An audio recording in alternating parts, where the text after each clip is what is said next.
Welcome to E360 TV, the live streaming and on-demand destination for influential voices and enlightened audiences. We offer trending, grassroots, and purpose-driven content across a diverse range of interests. E360 TV is more than just watching programs. We offer the ability to interact with live shows connecting audiences to real, authentic influencers and storytellers while streaming to millions of devices.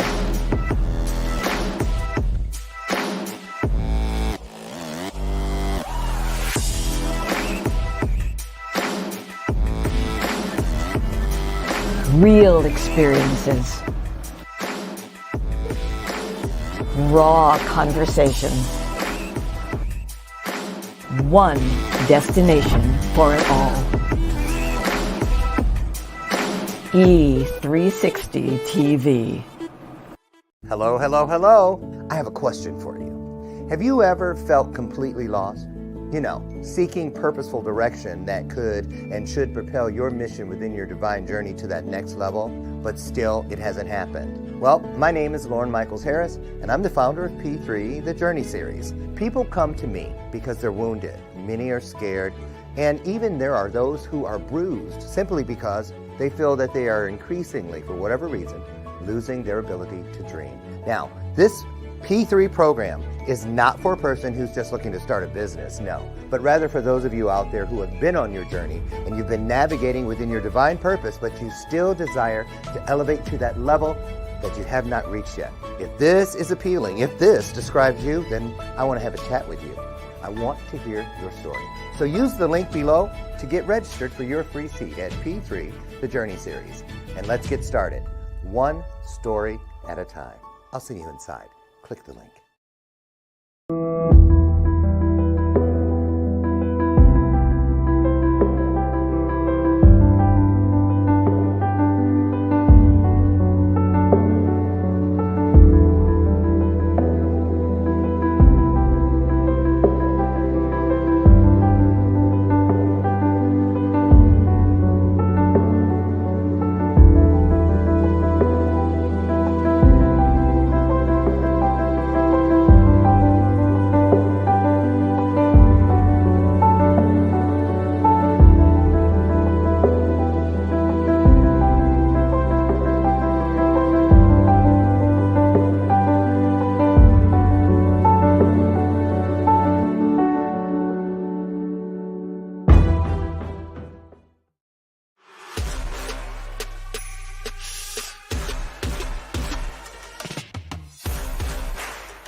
morning, good morning. Wait for it. And a pinch to grow an inch. Hey, welcome to today's installment of Bathrobe Moments. I'm your host, Dr. Loren. Top of the morning to you. And Lucy McGillicuddy Ricardo is here, as always, my little sidekick. And the Bell of Purpose, as you already clearly know, is here, as it is every day. And I bring it with abandonment. I do. Why? Because it is not a gimmick. It is not a prop. It is a reminder, y'all. It's an opportunity to lean in and tune in, because the truth, just like that bell, has a ring to it. You better get connected. That's what I'm saying. So anyway, welcome today. Lord have mercy, Jesus, Father Abraham. I didn't have it so bad yesterday, but my husband, who is a therapist, every time, I'm down here. Middle Earth is upstairs, and then the third floor where his office is, I don't know, something. I stay from up there until after hours. But anyway, apparently yesterday, every single patient he had, every client, down in the dump, crying and stuff about, come on now. I'm like, okay, I get it, but y'all, get up, stay up, get going. Nobody can take your blessings. And you cannot take anyone else's. Can I get a name, man? Y'all, come on now. It's going to be okay. It's going to be okay. What's right always wins. Always, always, always. I'm not worried about it. Faith is not a thing. It is a place. And wherever you are right now, just know that you're within it. Okay? That's all you need to know. There's some truth. So listen, great show for you today. Wonderful guest. Wonderful. Young lady, her name is Jan Davidson. She's an author, she's a speaker, and she's a coach, but she also has this new thing that she's doing. Well, I don't know if it's new, but she's got a new offering for you all. It's a certification program for anyone that's interested in grief coaching and you want to be certified in that. She's got that for you. But I'm like my young clients and my nieces and nephews are like, I can show you better than I can tell you, Uncle Loren. So I feel that, and I'm going to let her tell you instead of me reading a bio. So we're going to get her in here, you all. Now's a great time. Wow. I was going to say now's a great time to share the broadcast out, but I see y'all are coming in. 703 of you. Let's double it. I want to see 776. Let's get to 1,400 today. Let's change 1,400 lives today. Share this out right now. Wait a minute. Wait. There. Share this out right now with one other person. Blessed in the manner in which you want to be blessed, and watch what happens. Spiritual magic. That's what happens. Share it out. Here she comes, everybody. Put some hearts on the screen, won't you? It's our virtual way of saying welcome, because she's coming down the hallway right now. Here she comes, Jan Davidson. Welcome her to the stage.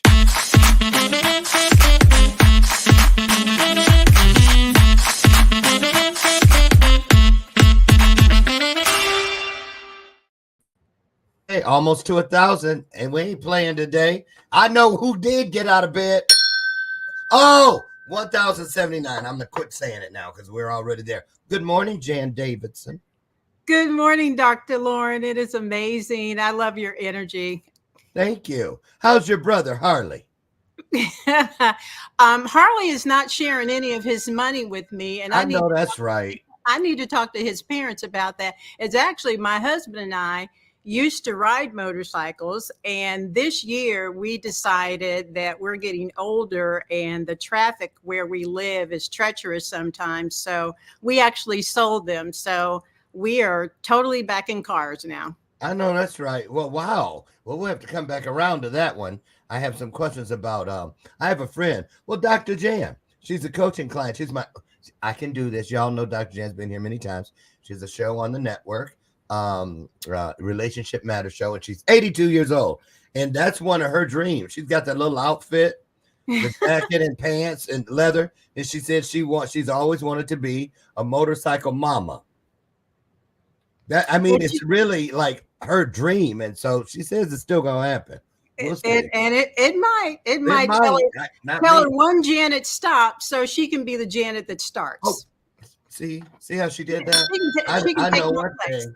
She can take my place. I got crusted knees and scars all over my legs from falling off my bicycle. So I know I ain't trying to get on one because I already know. So I'm glad you're here. Listen, I don't read the bios per se, but we did it 1609. Love y'all. I'm gonna leave for about 60 seconds, Jan, and let you just pour into the audience, kind of start your own vibe, and just speak to what's on your spirit today. And then I come back after about a minute and we can officially get started. If that's okay with you. Oh, you're completely putting me on the spot. Okay. Yeah, all day, every day. Here you go. All you, Jan Davidson, take it away. Okay. Well, greetings, everyone. My name's Jan Davidson, and I live in Indianapolis, Indiana. I recently retired in December of 2023. I was facility director at Indiana Women's Prison. I work for Indiana Department of Corrections by way of a healthcare provider called Centurion. One of my passions, and I will actually say pretty much my life purpose, is to motivate and encourage people as they kind of navigate the hills and valleys of their life. My passion was actually my misery. I used to be an addict. I've been delivered from that as of September 14th, 1992. And so my misery kind of became my ministry and my career path. And I found out through one of my mentors, I used to always ask, why do I have such high maintenance people in my life all the time that are coming in? She looked at me one day and said, you're high maintenance and you understand them and you know how to minister to them. That kind of did it for me. So I ended up being an addiction counselor at Indiana Women's Prison. My role there, when people were incarcerated, I was over the addiction recovery program. I worked in that setting. I also worked at another setting at Wheeler Mission Ministries as the assistant director over their long-term addiction recovery program. And through that avenue of my own path of healing, as well as dealing with others, I found out that addiction, grief, and trauma are pretty much triplets. If you find one, you can usually find the other two lurking in the shadows. My own life really ballooned with a lot of emotions when I quit using my drug of choice and quit selling my drug of choice. My lifestyle changed, and I didn't realize I was experiencing grief. So grief has become one of my niches, and I have a passion about communicating grief and educating people about grief. Grief is often the elephant that lurks in the room. We know it's there, but we don't really talk about it. And grief involves much more than just the loss of a loved one. I was just going to say that. There are people, well, clearly, there are people right now, today, grieving because Kamala didn't make it to the White House. Yes. You know, I mean, really, I didn't get it like Dr. Brian did yesterday, but I did have like one friend from Rotary. He texted me and what did he say? Hey, how you doing? I said, fine. I said, how you doing? And I thought it was just, hi. And he was like, I have to leave work early. I'm headed home to drink. I said, what, you don't feel well? You're going home to drink some, because I'm thinking everybody's got a cold right now. I need some Theraflu, right? Yeah. He's like, no, I'm going home to drink some alcohol. I was like, what's wrong with you? He said, what's wrong with me? Where have you been for the last 24 hours? Yeah. Then I knew. Yeah. Oh, he's talking about. So one of the definitions of grief that I hold on to, I learned through the grief recovery program, is grief is the normal and natural emotional reaction to the loss of any kind. So we can consider that grief comes with the loss of an election, the loss of health, the loss of pet, when you think about COVID, we had the loss of socialization. And so we lost a lot of choices about being able to go to work, socialize with our neighbors, our coworkers. Grief has a wide variety of areas that it infects our lives, and it really infects everybody on the planet, and it can infiltrate every single area of your life. And we as people need to be better about recognizing what grief is and what grief is not. It likes to hide itself underneath anger, underneath anxiety, underneath depression. And so many times we are busy looking at what the fruit of our issue is, but we don't really evaluate what the root of our issue is. Oh, I okay. I liken that to, if you are mowing your lawn, and we have a huge lawn, and so those little dandelions pop up. So when you mow the lawn, the dandelions are gone, and it looks like you have a good lawn. But you wait a couple of weeks, and they pop up, and they bring some friends along with them. And don't you hate them little white things that get on, and they start blowing around and multiplying? I don't like it. That is how grief is. If you want to get rid of those dandelions in your lawn, you have to be intentional and strategic, where you've got to take some time and dig up the root. And when you dig up the root of that dandelion, it's not going to come back. So a lot of our therapeutic interventions and a lot of the things that we do, we're just cutting off the heads of the dandelion. We're not getting to the root of the issues. So those problems keep coming back and back and back and back. And then they snowball, they roll downhill, they catch some other stuff. And today you're dealing with something that affected you back in 1970 that you didn't take care of, and it rolled downhill and collected a bunch of other stuff. Well, let's pivot there, shall we? And go back. I'd like to start with a little origin story, because that's how we got to the person we are today, or the people we are today.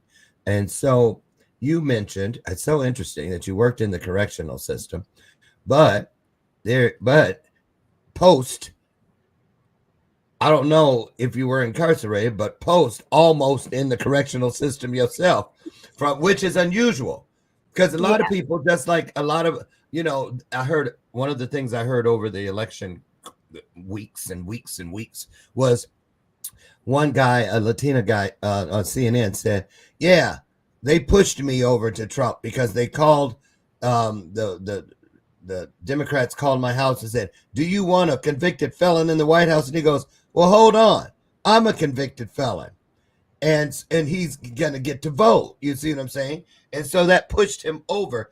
And what I'm getting at is this. A lot of people grieve things they don't need to grieve because they believe in things that aren't true. I know a lot of felons who don't know that they can vote.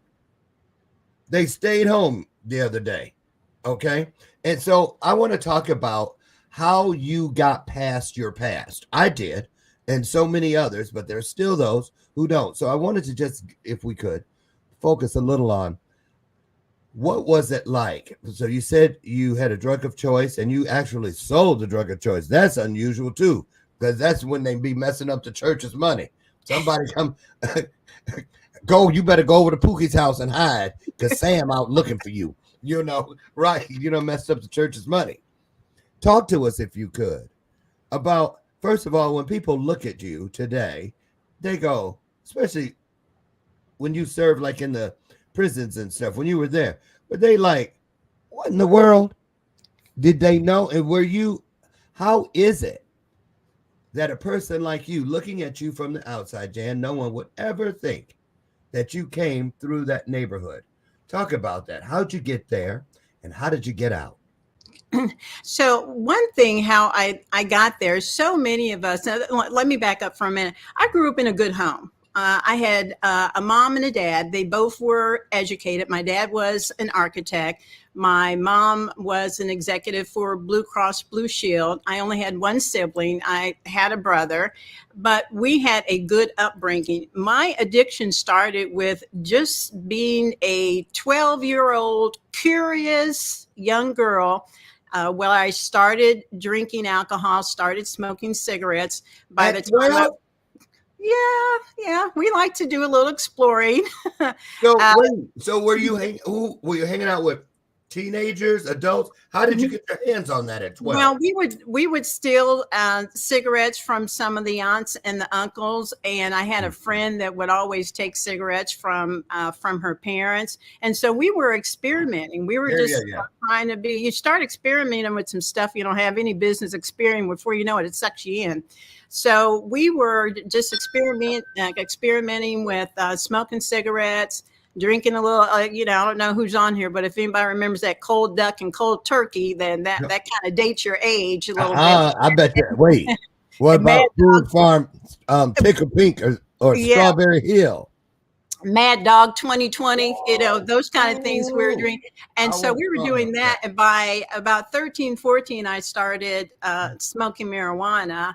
And by the time I was 16, 17, I had experimented with mushrooms and acid. And by the time I was 18, I met my love, cocaine, and I decided, I need to get a PhD in this. So I did everything. And at the time, I had a little group of friends, and we, as I got older into my early 20s, cocaine started being more available, and we learned how to freebase. So crack came in later, but we learned how to freebase. So this was back in the 80s. So we were freebase. And the only reason, some of us in our little group started selling drugs, we didn't want to be drug dealers. We just wanted to keep getting high. So that was eating when we felt like eating. That was a good out. But that drug of choice, where there was a period in my life where I could have stopped when I wanted to, but when the addiction sets in, when you need to stop, you can't. And so it started where it was like an everyday way of life for me. But my deliverance. Wait. So you were in your 20s? Yeah. Okay. Up to that. Yeah. I did not quit from about age 12 to 27, 28. And I was doing some kind of mood altering substance. Okay, but I want to ask you something, because I know I was in and out about 14 years, back and forth. Mm-hmm. But one thing I can say is I hadn't lost all of me while I was in there. I wasn't going to hit nobody in the head to get high. It still mattered to me. And so I'm asking you all, because when you were in there, because there's somebody watching right now that's got a meth addiction, that's got a cocaine addiction, that's got some kind of an addiction. Could be gambling, could be anything, could be food. But the thing is, what I want you to talk about is, I remember when I was in there, some people had abandoned all principles. That's a crackhead, that's a fiend. I was like, I ain't never gonna be that. Seriously, I wasn't all dirty, and lips wasn't all burnt up and stuff. Fingers wasn't all black, from pushing and all that. I was like not gonna be that guy.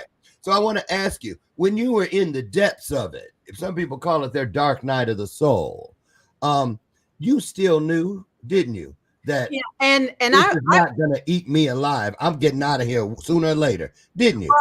I kind of knew I wasn't getting out. I kind of knew I was going to get out of that, and this wasn't going to be my way of life.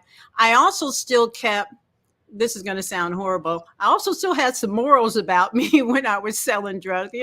I didn't cut your stuff up and stomp on it 100 times. I didn't pinch out of your bag. I wasn't going to sell you anything. I wasn't going to, I wasn't going to shoot anybody or, so that's what I mean. I had some morals about me. That's what I mean. Right. I also, this is not really a good clinical term. I was also a functioning drug addict, because I had a job. I went to work. Now, I will say there were some times I'd be in the elevator at work looking around to see if I could find some little dots, because when you're getting high. On the carpet. On the carpet. I did that one day, got off the elevator and picked my way all the way to my cubicle.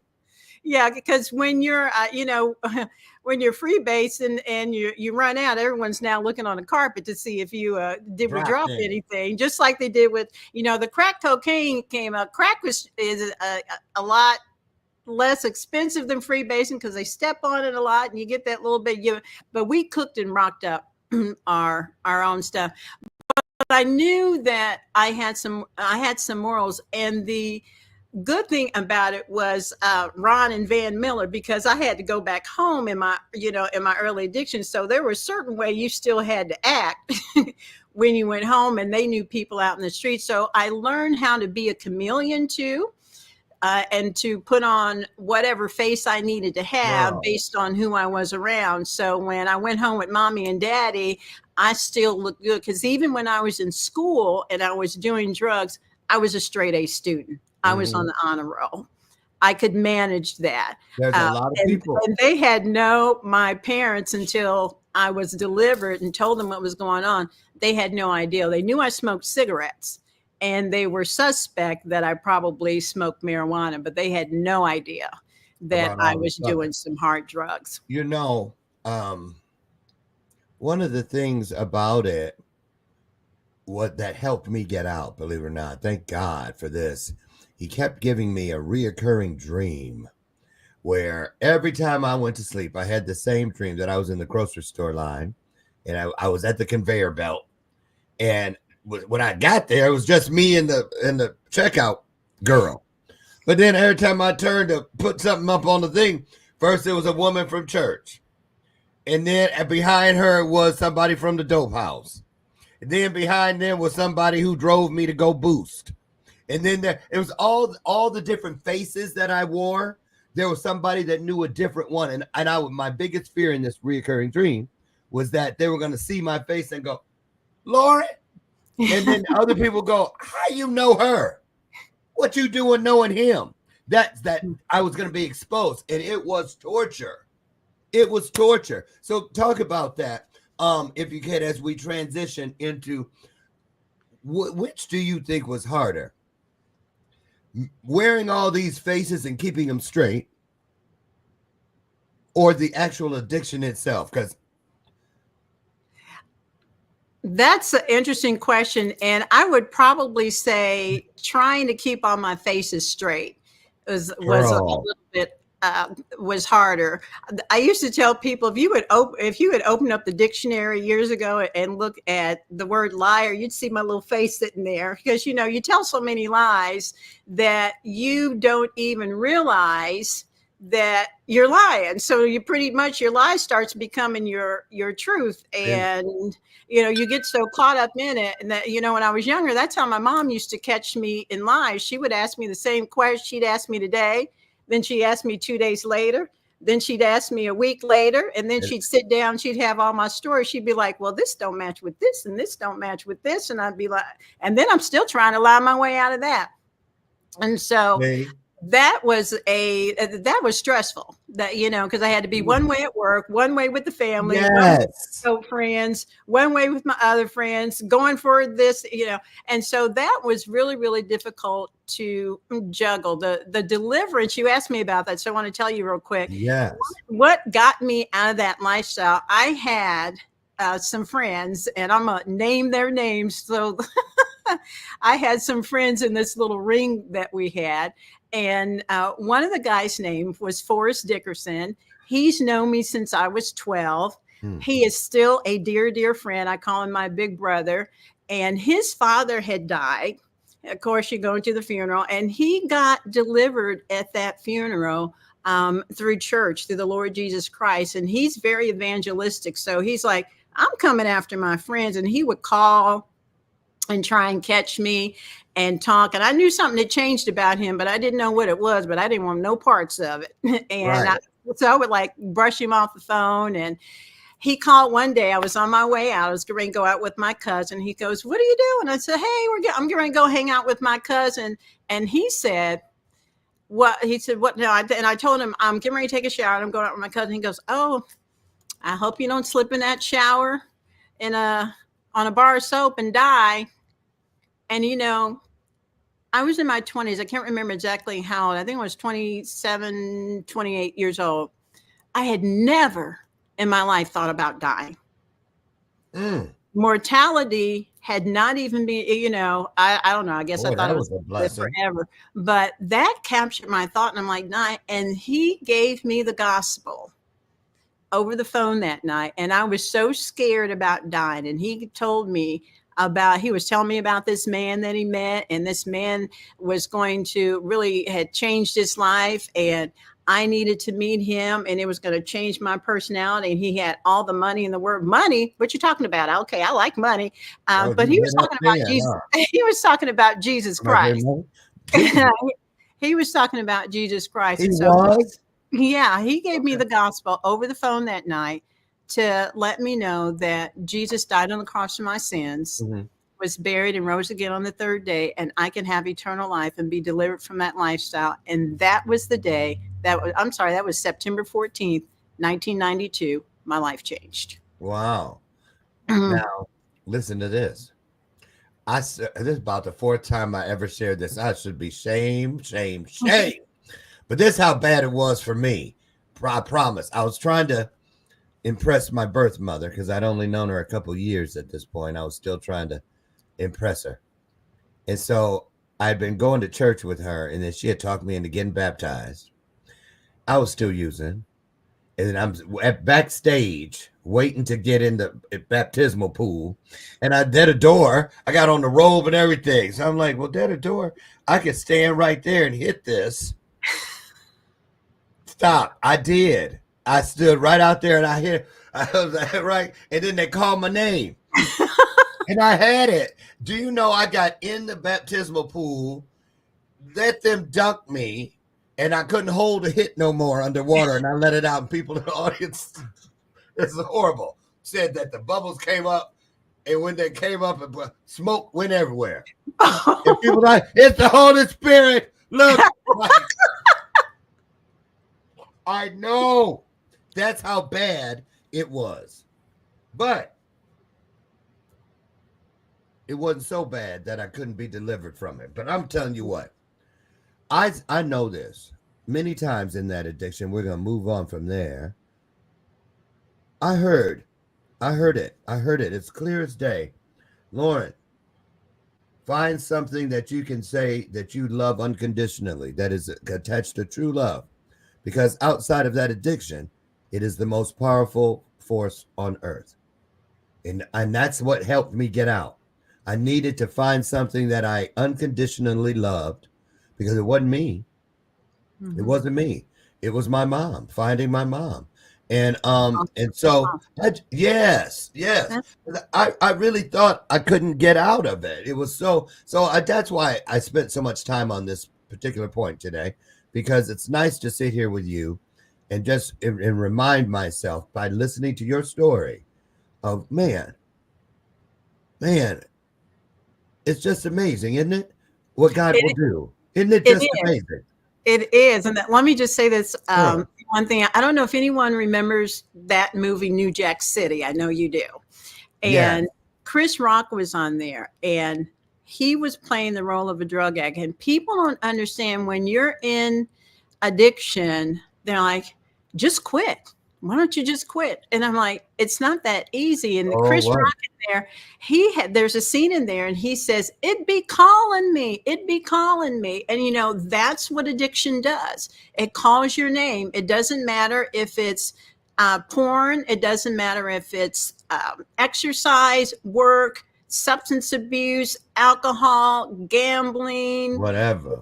working. It doesn't matter what it is. It calls your name. And so there's a cycle of addiction that has to be broken in each person's individual life. And you just don't quit eating.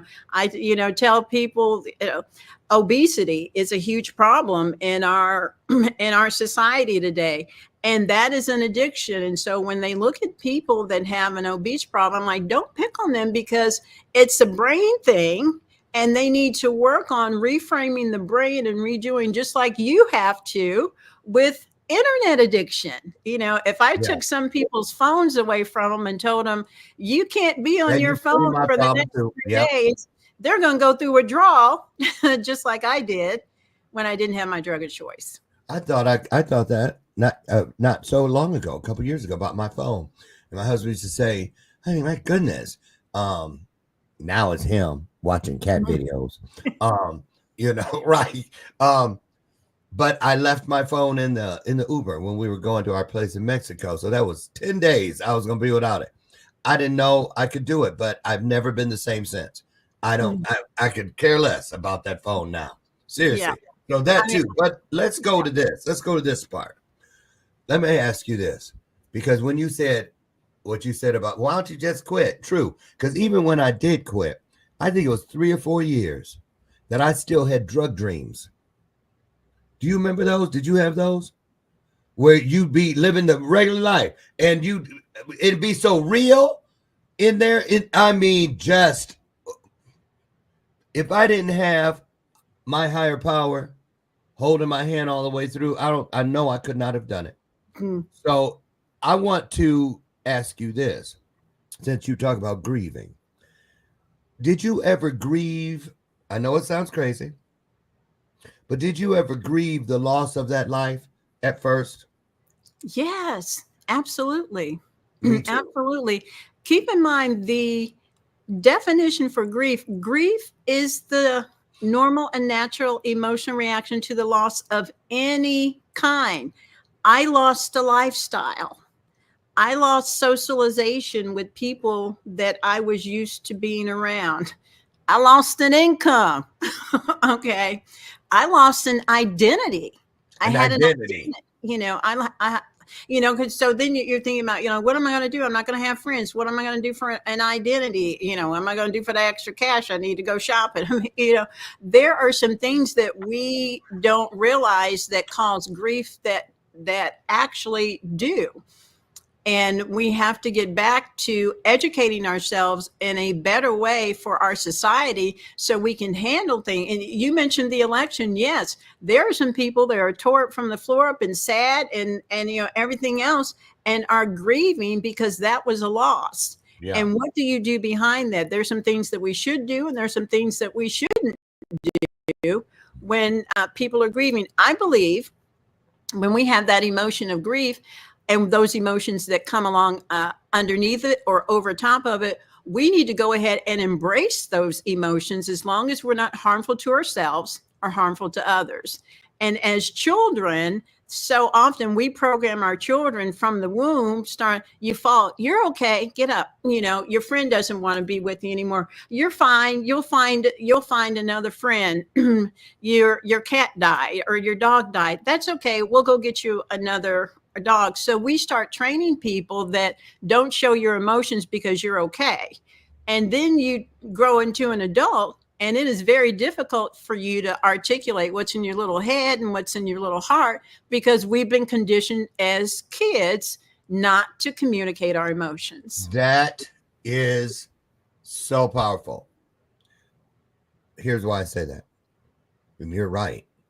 I was 11 when I sat in the end of that pew, and my mom's casket was 4 feet away. And my brother, Henry, I was a baby, the youngest, he kept pinching me and saying, quit crying. That's what babies do. Quit crying. Mm-hmm. She's right there. She can see you. Quit crying.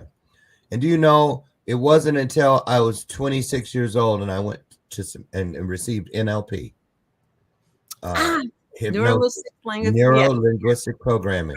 Yes. And yes. And Anne, who was the practitioner, she put the first week she put a trigger word in. And when I walked in her door the next week, she said something about chocolate chip cookies. And I woke up 5 hours later on her floor with my head in her lap with a blanket over me. My eyes were swollen. I had grieved. I had been crying and sobbing because she recorded it. Because things were coming out of my mouth. Good for you. And she just rocked me all those hours. Awesome. I had carried that for decades. So why did you pick up the grief piece? You could have picked up a whole bunch of things. You could have been a speaker talking about this, that, or the other. But why is the grief piece? Grief has impacted my life. Grief is something that has been an issue for me my entire life, but I didn't know what it was and I didn't know what to call it. And when I found out what was going on with me, it was like an aha moment to say, there's millions of people out here that are in my same position. They don't understand that the reason they're feeling the way they're feeling is because of grief.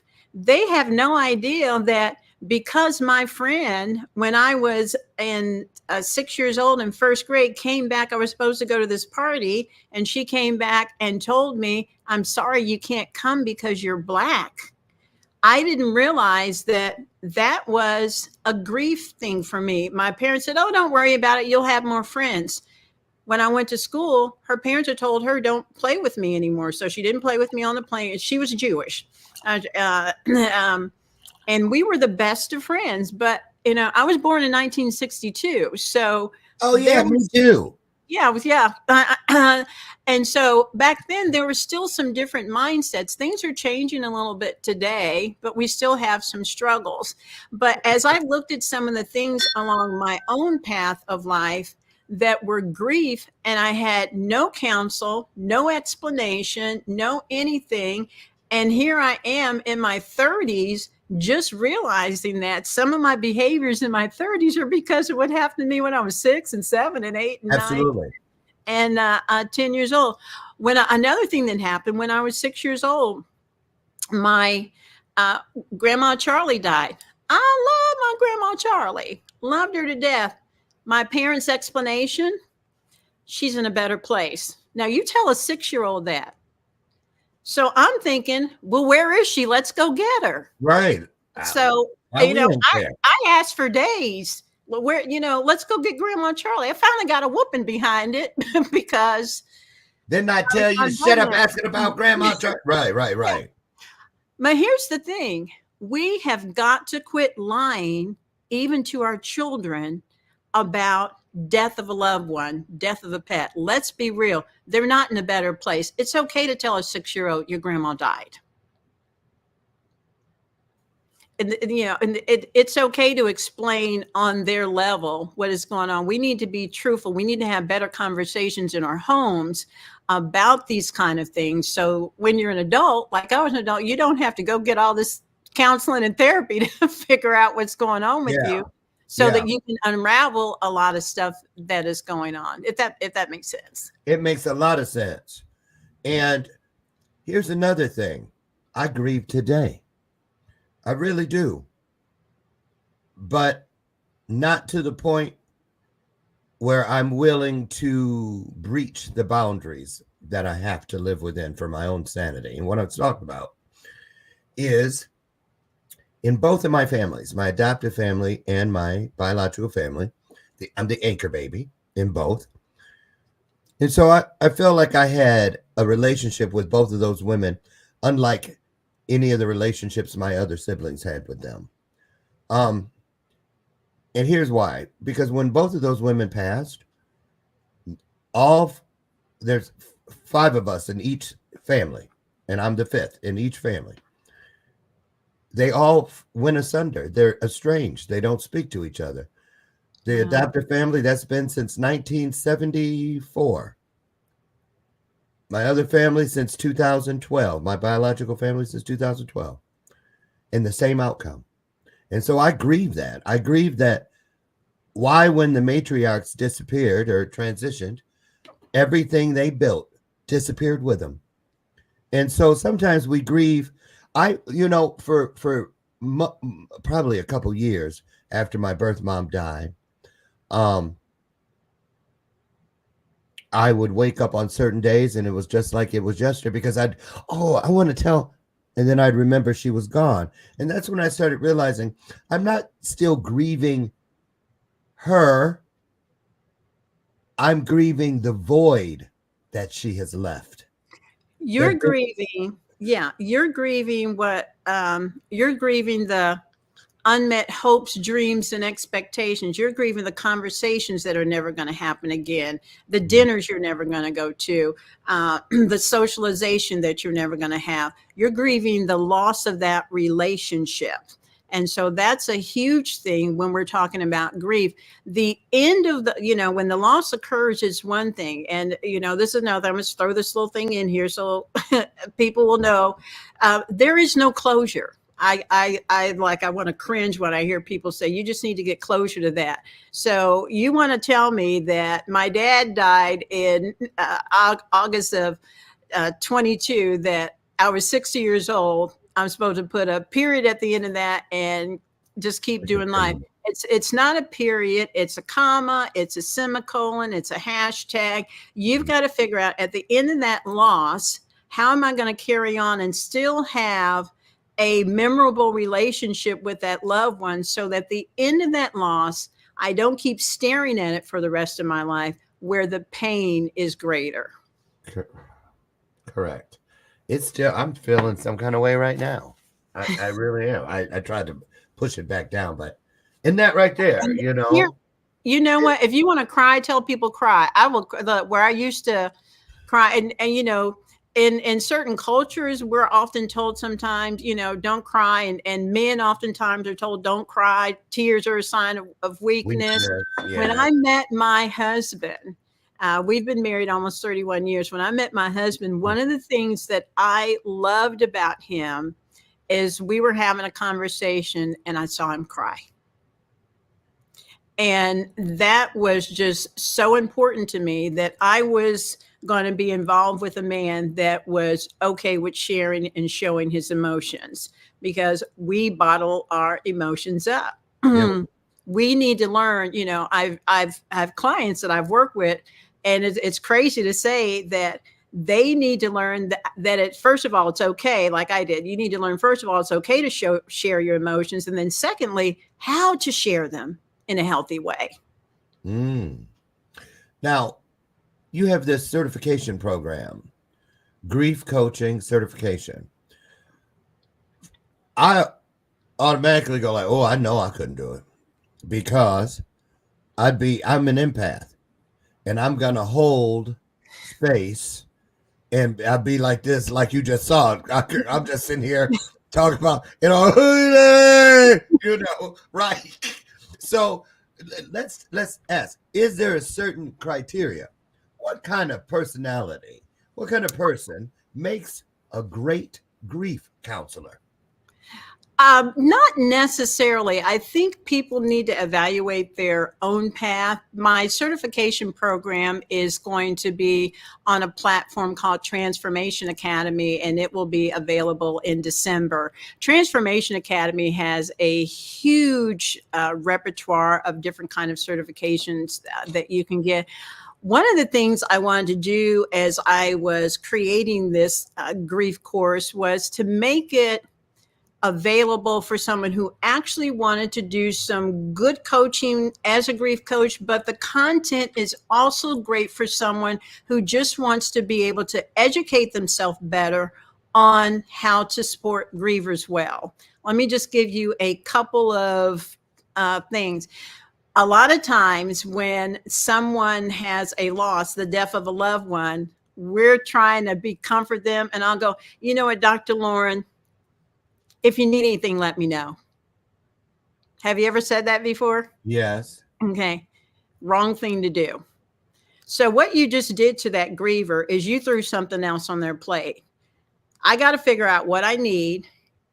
Then I got to contact you back to see if you're available, which you probably won't be, right. To do it. So one of the best things we do, I love acronyms. So one of my acronyms for, how to love a griever, the L is for listen. Grievers love to be heard.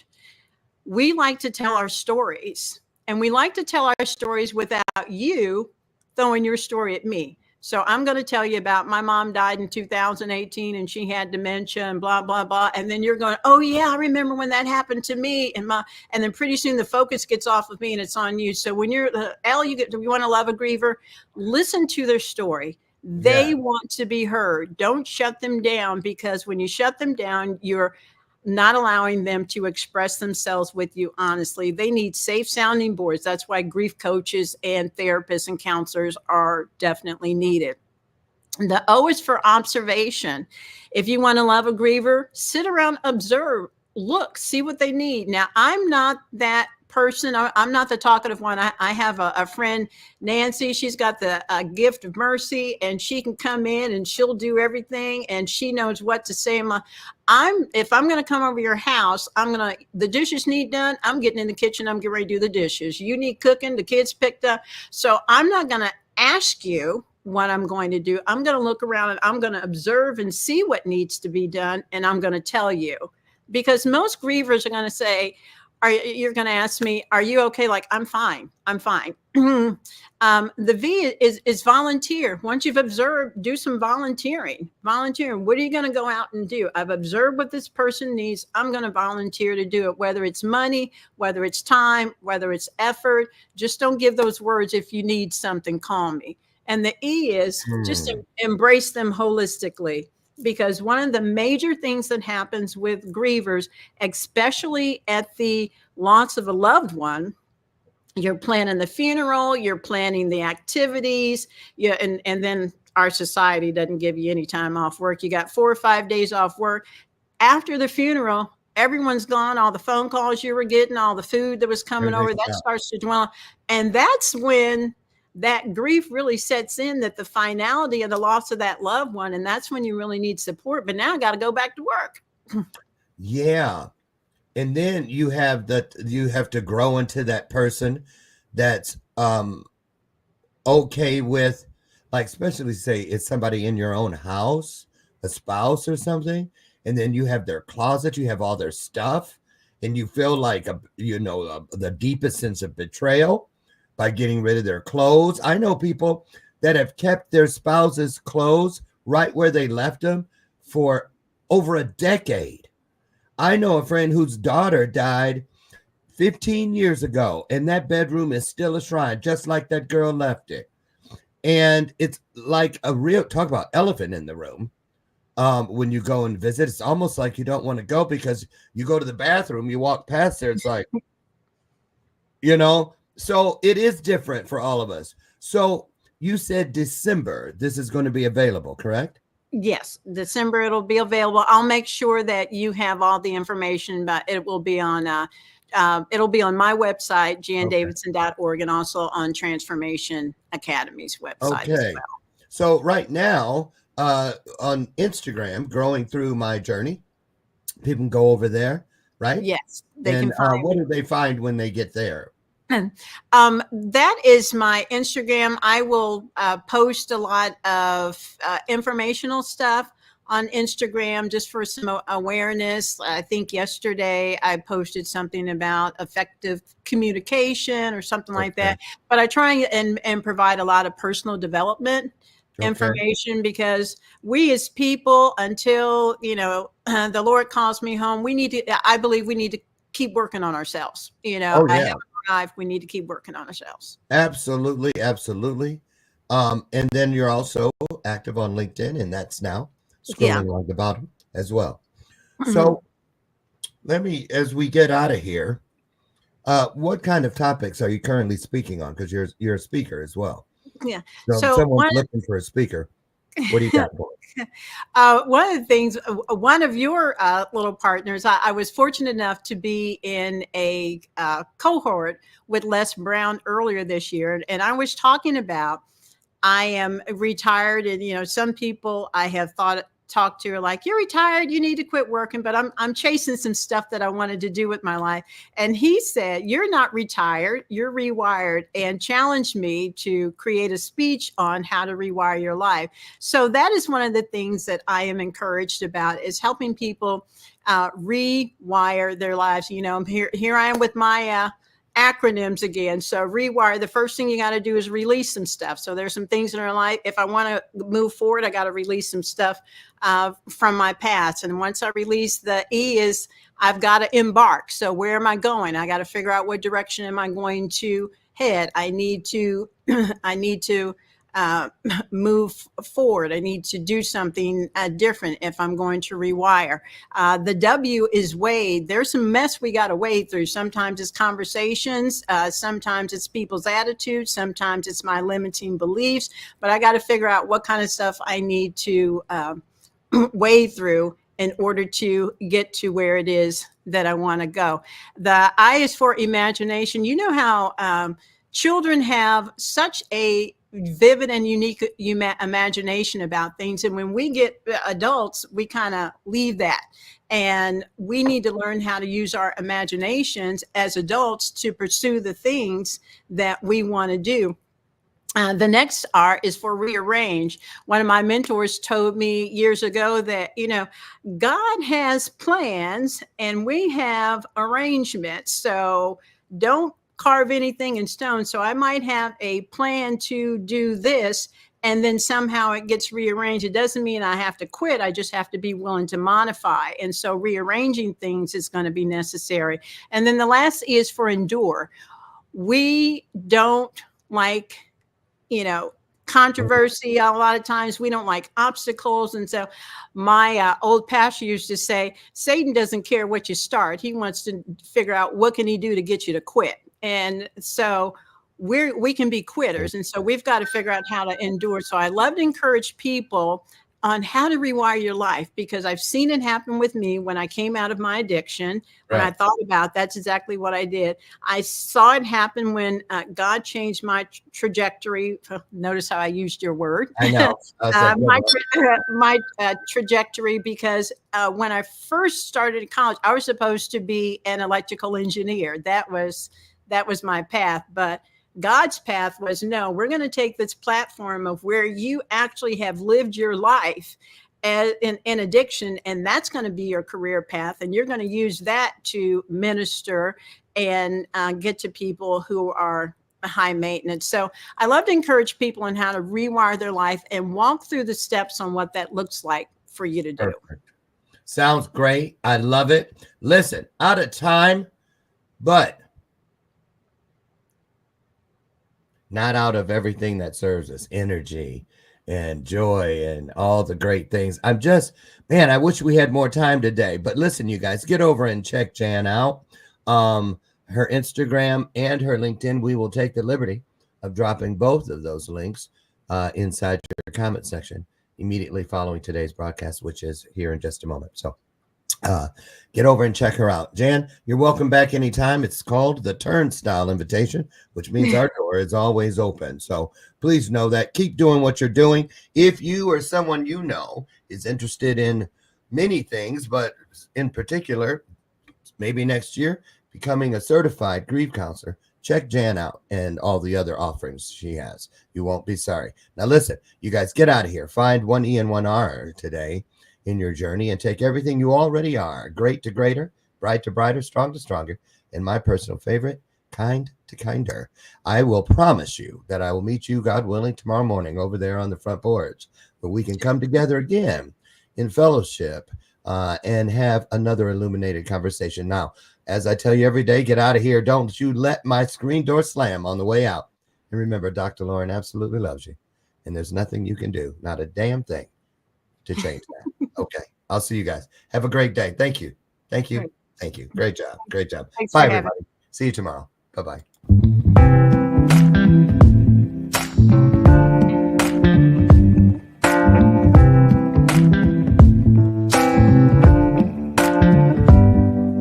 Show me your soul.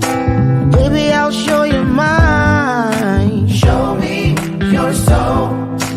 Honey, it's way past time. How expensive do I have to be? Need I spell it out before you get it, baby? Show me your soul. And honey, I'll show you mine. I'll show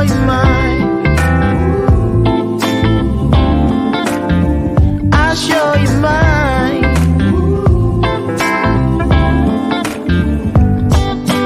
Boy, I'm standing right here holding up a sign, shamelessly displaying my state of mind. But you